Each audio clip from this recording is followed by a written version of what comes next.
NICU से 10वें दिन डिस्चार्ज होने के बाद मेरे बेबी का वज़न काफ़ी कम हो गया था।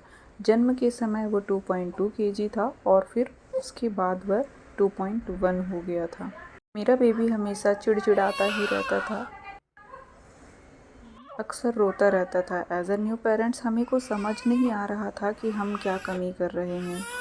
वो हमेशा फीड की डिमांड करता रहता था और आईसीयू में 10 दिन दूर रहने के बाद मेरे बच्चे को फॉर्मूला मिल्क की हैबिट हो गई थी। बहुत लोगों ने कहा आपका बच्चा बहुत दुबला हो चुका है, और कौन सी माँ को यह सुनकर अच्छा लगता है। हमने पेसिफायर भी चालू किया जिससे बच्चा शांत रहे, बट डॉक्टर के अकॉर्डिंग ये चीज़ें मना होती हैं, तो हमने बंद किया और टाइम टाइम पे हमने फॉर्मूला फीड देना चालू किया। समय समय पर हमने उसकी मालिश भी करना चालू की। उसकी नानी हमें पूरी तरीके से गाइड करती थी कि उसे कैसे मालिश करना है, कैसे उसकी केयर करना है। मैं घंटों उसे फीड कराती रहती, 1.5 से 2 घंटे कंटिन्यू, फिर भी वह रोता रहता था। एक्टिविटीज़ करवाने का कोशिश करती थी, बट फिर भी वो बीच बीच में रोता था। समझ नहीं आता था प्रॉब्लम कहाँ आ रही है।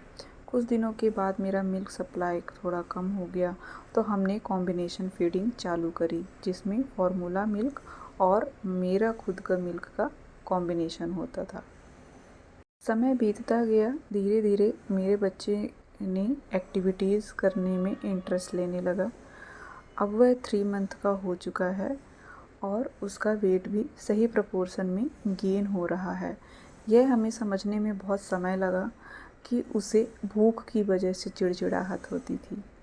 प्रतिदिन अपने बच्चे को हंसता खिलखिलाता और 3 मंथ के अकॉर्डिंग सारे माइलस्टोन को पार करता हुआ देखना बहुत सुकून देता है। पहले से अब तक में मेरे बच्चे में अच्छा इम्प्रूव हुआ है, और एक्टिव तो वो मम्मा की टमी से ही था।